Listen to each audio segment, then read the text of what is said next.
Frederico, falando também, a gente puxando essa polarização, a gente lembra, né, eu falei isso ontem durante a nossa transmissão, né, por exemplo, o Ciro estava em setembro com 10%, chega aí, né, nas pesquisas com 5%, a Simone, ela teve realmente um destaque, ela cresceu, mas no fim das contas, todos esses candidatos que se intitulavam como essa tal terceira via, não conseguiram, né, brecar essa polarização que envolve Jair Bolsonaro e Lula.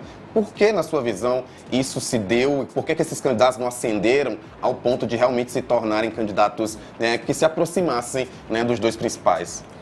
Esse é um ponto muito interessante, porque a gente viu uma corrida nos meses que antecederam as eleições de quem seria o candidato da terceira via. Embora o mais natural fosse o Ciro, ele também nunca conseguiu se colocar nesse lugar de ser uma terceira via efetiva, né? Eu acredito que a primeira dificuldade, ela estava associada ao fato do perfil dos candidatos que estavam sendo trazidos como a terceira via estarem muito associados ainda à figura do próprio Bolsonaro. Então, por exemplo, o ex-governador Dória, e o próprio Sérgio Moro, Todos apoiadores, né? Todos eles tiveram uma história que se entrecruzou com a história do Bolsonaro. Isso torna pouco crível para quem quer evitar o Bolsonaro votar em alguém que teve em sua trajetória com esse candidato, né? Acho que também pode ter a ver com essas candidaturas estarem um pouco mais associadas à centro-direita, e aí esse eleitor que está relativamente polarizado, ele fala, olha, eu prefiro votar num direita de verdade do que em alguém que é mais ou menos direita, né?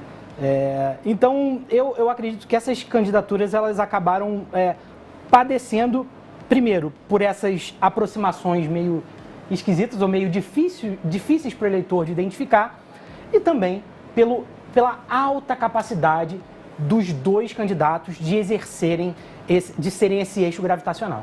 Então, isso, assim... Mas apesar dessa não haver essa ascensão toda, quem sai, tirando os candidatos principais, né, que estão em primeiro lugar nas pesquisas, quem desses outros candidatos à presidência sai maior da eleição, na sua opinião? Simone Tebet, com toda certeza, e especialmente porque quem sai muito menor dessa eleição é o Ciro, né?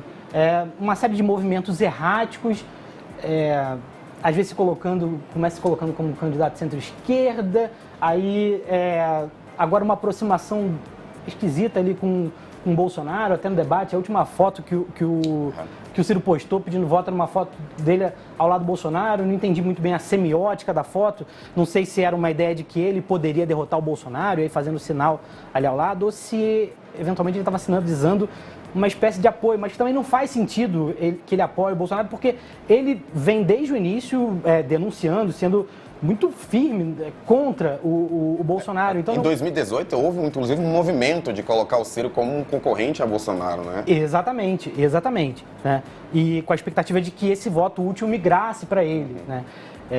Então, nesse momento, ele não compreendeu, não sei se não compreendeu ou ficou bastante chateado com como o movimento contrário estava se fazendo, então, profundamente descortês, deselegante com Caetano Veloso, por exemplo, que era uma pessoa que historicamente vota nele, apoia ele, e decidiu nessas eleições, por questões que são totalmente legítimas do indivíduo, do eleitor.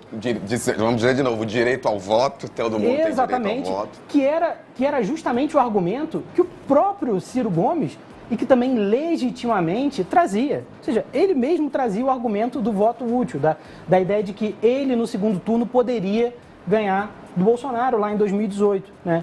Então, assim, eu acho que ele sai bastante menor, não pelo percentual, porque aí tem uma ideia, assim, que algumas pessoas têm analisado a migração de eleitores do Ciro para o Bolsonaro, ou a divisão dos eleitores do Ciro, que em 2018 eles eram todos pró-Haddad, e eles, de fato, os eleitores do Ciro basicamente migraram para o Haddad, quase que na sua integralidade, e agora era um perfil um pouco diferente.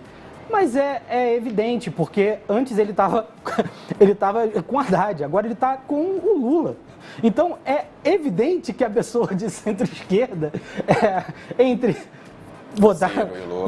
Ciro e Lula, né, é muito difícil que o Ciro, por mais bacana que tenha sido a trajetória dele como político, ele não tem como se igualar a um ex-presidente da República que é super popular, que foi super popular e que teve um tempo no seu mandato, especificamente, de muito crescimento econômico, muita redução da desigualdade, né? Então, assim, não adianta o Ciro virar e falar no debate, mas você está pegando só um recorte, que é o recorte do seu mandato. É lógico que ele está pegando só um recorte, que é do mandato dele. Porque ele trabalhou, né? Exatamente. Federico, você fica aqui com a gente, eu vou só agora na redação do Metrópolis para a gente conversar com o Gabriel Lima, que está lá